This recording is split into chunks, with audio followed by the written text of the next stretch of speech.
오늘 우리가 보실 말씀은 데살로니가 후서입니다. 지난주까지 데살로니가 전서를 끝냈고요.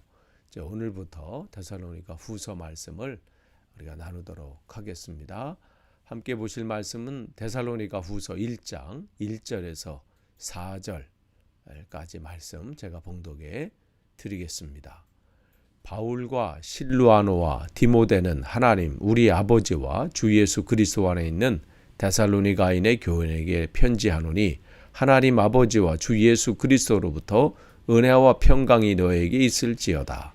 형제들아, 우리가 너희를 위하여 항상 하나님께 감사할지니 이것이 당연함은 너희의 믿음이 더욱 자라고 너희가 다 각기 서로 사랑함이 풍성함이니 그러므로 너희가 견디고 있는 모든 박해와 환난 중에서 너희 인내와 믿음으로 말미암아 하나님의 여러 교회에서 우리가 친히 자랑하노라. 아멘. 말씀드린 대로 오늘부터 우리가 이제 데살로니가 후서 말씀을 나눕니다. 여러분 지도를 보시면 바울이 하나님의 인도하심으로 2차 전도 여행 때 바울의 이제 2차 전도 여행 때 이 하나님께서 마케도니아 즉 유럽 땅이죠. 그쪽으로 방향을 틀게 하셔서 그가 빌립보 또 데살로니가 뭐 이렇게 계속 이제 교회를 세우고 또 하나님의 복음을 증거하는데 데살로니가 교회를 세우고 하는데 오래 있지 못했죠. 왜냐하면 핍박이 심해서 그래서 그는 그곳에서 베레아로 피하고 근데 거기까지 쫓아와서 계속해서 동족이었던 유대인들이 핍박을 하고 공격을 하고 방해를 하죠. 그래서 아테네로 또 내려오게 되는데 그곳에서 바울은 데살로니가 교회를 염려하고 그래서 그곳에 이제 디모데를 파송합니다. 보내서 그것이 어떤지 지금 믿음을 잘 지키고 있는지 그러고 이제 본인은 이제 고린도로 또 이동을 해서 복음을 증거하고 있을 때에 디모데가 데살로니가 교회 소식을 전해서 그 소식에 대해서 듣고 편지 보낸 게 이제 데살로니가 전서라고 말씀을 드렸어요. 고린도에서 쓴 거예요. 한 AD 51년, 52년경 그쯤에 쓰게 되는데 그때 이제 이 교회에게 보냈던 그 편지 내용들이 있었는데 아직까지 그 교회가 그 다시 오실 그 주님에 대한 그 종말에 대한 그 이 생각들이나 그런 것이 아직 확정되지 않고 여전히 그릇된 이해들이 있는 거에 대해서 바울은 한 3개월, 2-3개월 후에 대략 한 3개월이라고 보고 있는데 그 후에 데살로니가 전서를 편지를 보내고 한 3개월 후에 다시 쓴 편지가 이 데살로니가 후서입니다. 그래서 그 종말에 대한 그릇된 이해를 다시 한번 짚어주고 그것도 그런 것이 거기에 거짓 교사들이 와서 계속해서 그들의 생각을 흐려놓고 신앙을 막 흔들어 놓고 있거든요. 그러니까 그 부분에 대해서 다시 한번 정립을 하게 되고 또한 고린도 전서 이 데살로니가 전서에서는 다루지 않았던 그 이단 문제에 대해서도 고린도 후서에는 다루고 있습니다.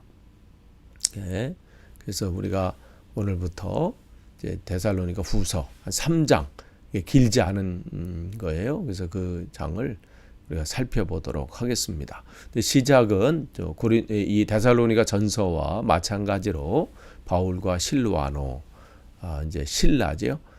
그리고 이제 디모데는 하나님 우리 아버지와 주 예수 그리스도 안에 있는 데살로니가 교회인의 교회에 편지한다. 근데 여기 보니까 하나님과 우리 아버지와 주 예수 그리스도 안에 이렇게 있어요. 그러니까 바울이 이 분명한 생각을 가지고 교회는 어디에 자기에게 속해 있는 것도 아니고 어떤 사람에게 속해 있는 것이 아니라 누구 안에 있어야 된다?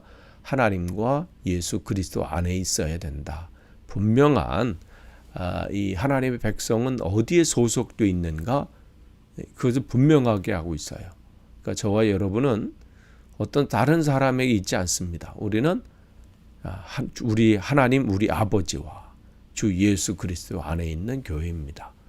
분명한 우리의 포지션이 어디 있는지, 우리가 어디에 서 있는지를 분명히 알아야 흔들리지 않을 수 있습니다. 그러면서 그는 2절에 보시면 하나님 아버지와 주 예수 그리스도로부터, 그러니까 그 안에 있는 교회는, 성도는 그 안에 있는, 즉 하나님과 예수님으로부터 오는 그 은혜와 평강을 누려야 된다는 거예요. 세상의 다른 것에서부터 얻을 수 없습니다. 근데 그걸 또 모르니까 착각하니까 어떻게 해요? 세상 것에서 그걸 누리려고, 은혜를 누리려고, 평강을 누리려고 얼마나 새벽부터 밤늦게까지 몸부림을 치고 불철주야 애씁니까? 근데 바울은 분명한 걸 갖고 있어요. 하나님으로부터, 주 예수 그리스도부터 오는 은혜와 평강을 누려야 된다. 이게 중요합니다. 오늘도 여러분이 이런 은혜가 있기를 축복합니다. 또한 3절에 보면 하나님께 감사한다. 그러니까 바울은 지금 이 데살로니가 교회, 전서에서도 마찬가지지만 이 후서에도 계속해서 이 교회가 그 믿음 가운데 잘 자라고 있는 그 소식에 너무 감사한 거예요. 그런데 그 감사를 누구에게 돌리냐면 거기 교회에 있는 리더십도 아니고 어떤 특정한 어떤 사람이 아니라 하나님께 감사한다. 그러니까 지금 데살로니가 교회가 이 믿음이 더욱 자라고 사랑의 이 교제함과 사랑의 풍성함이 더 있을 때, 그런 것이 자기가 잘 가르쳐서도 아니고 데살로니가 교회 성도들이 똑똑하고 원래부터 그러한 신앙이 돈독해서가 아니라 이 모든 것이 전적으로 하나님이 하셨음이라는 거죠. 그러니까 우리의 됨은, 나의 나됨은 하나님의 은혜인 거예요. 하나님께서 하신 거예요. 그렇기 때문에 여러분, 지금의 여러분의 모습을 가지고 낭망할 것도 없고 교만할 것도 없어요. 그러니까 내가 부족하다고 여러분 느끼시면요, 하나님을 기대하세요. 하나님께서 나를 세우실 것이고 나를 이끄실 것이고 나를 채우실 것이다. 이걸 분명하게 여러분 신뢰하시면 돼요. 하나님이 하십니다. 하나님 여러분 지금 이끌고 계십니까? 채우고 계신 것이 여러분 느껴지십니까? 그럴 때도 겸손하셔야 돼요. 하나님 앞에 하나님과 더 풍성한 교제를 누리시면서 하나님 더 채워주십시오. 더 성숙하길 원합니다. 그런 마음을 가져야죠. 지금 바울은 그 교회를 소식을 이제 그 교회를 생각할 때마다 하나님 앞에 감사하는 거예요. 사실 교회는 바울이 이제 이 사역의 결과잖아요. 가서 교회를 세우고 그들을 가르치고, 그러니까 어떤 면에서 자부심을 가질 만해요. 그런데도 어떻게 해요? 이건 하나님이 하신 것입니다. 하나님이 하셨음을 고백하는 거예요. 생명의 위협을 당하면서까지 환난 가운데서도 복음을 전하고, 그렇지만 자신이 이룬 일이라고 말하지 않고 하나님께서 하셨습니다. 이게 참 신앙인의 모습입니다. 하나님께서 하신 거예요. 이게 영광을 돌리는 거예요. 그러면서 근데 그가 감사한 내용이 뭐예요? 너희의 믿음이 더욱 자라고 너희가 다 각기 서로 사랑함이 풍성함이 있다. 이렇게 돼 있어요.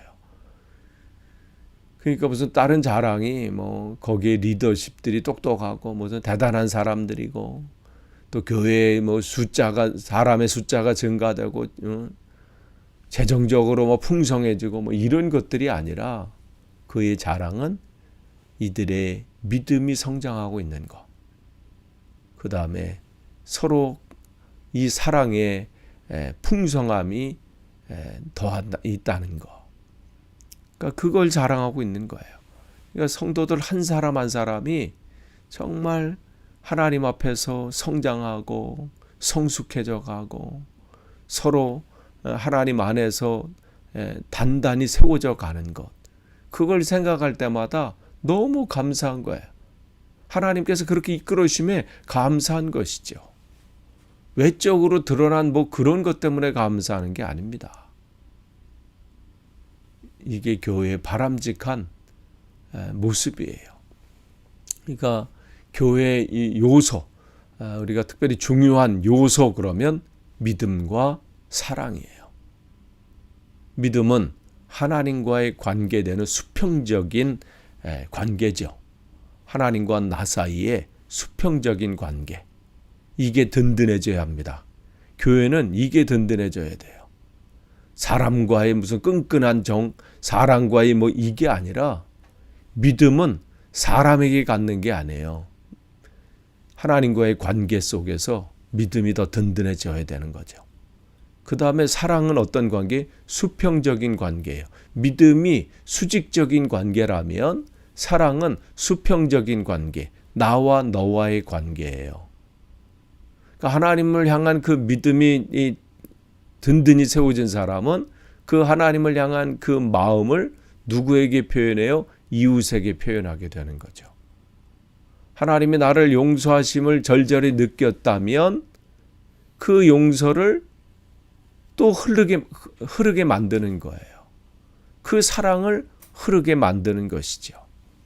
그러니까 지금 이 데살로니가 교회는 믿음이 자라고 사랑의 풍성함이 있는 것으로 볼 때에 그 교회는 올바른 방향으로 가고 있음을 우리는 알 수 있다는 것이죠.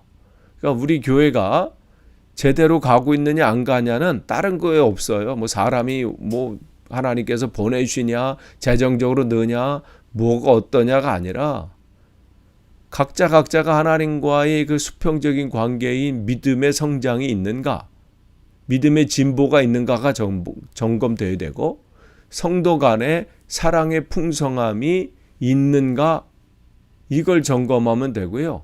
그걸 나 자신에게 점검하면 돼요. 내 믿음은 지금 어떤가? 하나님 안에서 어떠한 상황 가운데서도 흔들리지 않는 믿음을 가지고 있는가? 성도 한 사람 한 사람 생각할 때마다 내 안에 사랑의 풍성함이 넘치는가? 그게 체크리스트예요. 거기에 걸리는 게 있다면. 이 사람한테는 뭐 사랑의 풍성함이 넘쳐나는데 저 사람 할 때는 그게 메마르고 있다면 어떻게 해요? 그걸 점검해야 되는 거죠. 그게 걸림돌이 되는 거예요. 그러니까 지금 교회에 그게 안 된다면 점검해 볼 필요가 있어요. 그러면서 4절에 그러므로 그들이 이제 믿음이 성장하고 믿음이 이제 굳건해지고 사랑이 풍성한데 그러므로 그러게 있어요. 그들이 그러한 이 일들이 일어나는 게 뭐 아무 일도 없고 평안하고 뭐 이럴 때가 아니라 여기 보니까 너희가 견디고 있는 모든 박해와 환난 중에서 너희 인내와 믿음으로 말미암아. 그러니까 그들이 하나님과 이 믿음의 관계가 더 든든해져 가는 게 뭐 아무런 일 없고 뭐 평안할 때가 아니라 환난과 핍박, 박해가 있음에도 불구하고 이들의 믿음은 세워지고 있는 거죠. 그러니까 이들이 이 바울이 이제 떠난 다음에 계속해서 그 교회에도 핍박이 바울이 떠났다고 멈춘 게 아니라 그들을 계속 공격했던 그 유대인들이 공격을 하고 또한 하나님의 자녀로 산 가운데 그 땅에서 겪게 되는 어려움들이 있잖아요. 그런데 그들은 환난과 핍박이 올 때 흔들리고 교회를 떠나고 그러한 마음들이 왜 없겠어요? 이제 그만둬야 되나? 그런데 이들은 어떻게 해요? 그럼에도 불구하고 환난과 박해가 있다 할지라도 그들은 오히려 인내하고 믿음을 지키고 하나님의 말씀을 더 증거하고 그러한 모습을 가졌다는 것이죠. 근데 이들이 이렇게 인내할 수 있는 것은 그 하나님의 그 말씀, 그 복음을 확실히 붙잡지 않았다면 깨닫지 않았다면 인내할 수 없는 거예요. 그래서 믿음과 인내는 동전의 양면 같아요. 믿음이 없으면요, 인내하지 못해요. 오래 참지 못해요. 그 말씀에 대한 확실한 믿음, 그 믿음이 인내하게 하고요, 오래 참게 해요. 그런데 그게 흔들리다면 오래 참지 못하고 뭐 할 때마다 그냥 흔들리고 뭐 했다면 나의 믿음을 점검해야 되는 거죠. 우리가 세상 말로 믿는 구석이 있기 때문에 참는다고 얘기하잖아요. 믿는 구석이 있기 때문에 버틸 수 있는 것처럼 우리가 믿음이 인내를 납니다. 그래서 믿음이 있는 사람은, 하나님을 향한 믿음이 있는 사람은 사랑으로 그것을 이웃들에게 표현하고요, 소망 가운데 다시 오실 주님을 신뢰함으로 기다리는 거예요. 그래서 믿음, 소망, 사랑은 언제나 같이 있는 것이죠. 그래서 너희 인내와 믿음으로 환난 가운데서도 박해 가운데서도 그들은 믿음을 지킨 교회였다는 거예요. 바울은 이걸 자랑하는 거예요. 그 교회가 뭐 숫자가 많아서 뭐 대형 교회라서 뭐가 무슨 능력이 나타나서가 아니라 환난과 박해 가운데서도 믿음을 지키고 인내함으로 믿음을 지키고 사랑의 풍성함이 넘쳐나고, 이게 바울의 자랑이죠. 그러니까 이 자랑은 결국은 누굴 자랑하는 거예요? 하나님을 자랑하는 거예요. 예수님을 자랑하는 거예요. 하나님께서 이렇게 하셨기 때문에 모든 것은 하나님 주관 안에 있는 거죠. 하나님이 하셨습니다 하는 거죠. 그러니까 하나님께서 하신 일을 지금 자랑하고 있는 거예요. 그래서 하나님의 여러 교회에서 우리가 7인 자랑하노라. 지금 데살로니가 교회를 지금 주변에 있는 마케도니아와 밑에 아가야 있는 그러한 이 교회들에게 자랑하고 있죠. 이렇게 하나님이 하신 겁니다. 데살로니가 교회 성도들이 박해와 환난 가운데 있지만 하나님께 이렇게 하셨습니다. 그러니까 여러분들도 흔들리지 않고 이렇게 성장하길 원합니다. 그런 마음을 담아서 지금 편지를 쓰고 있습니다. 아무쪼록 우리 교회가 이 데살로니가 교회처럼 어떠한 상황 가운데서도 믿음 안에서 사랑의 풍성함이 나타나는 교회 되기를 축복합니다. 기도하겠습니다. 하나님 감사합니다. 오늘도 하나님 주신 말씀을 나눴습니다. 어떠한 상황 가운데서도 우리의 믿음, 하나님과의 관계 속에서 그 믿음이 흔들리지 않게 하시고 그 믿음 안에서 또 사랑으로 풍성한 교제를 나눌 수 있도록 인도해 주옵소서. 예수님의 이름으로 기도하옵나이다. 아멘.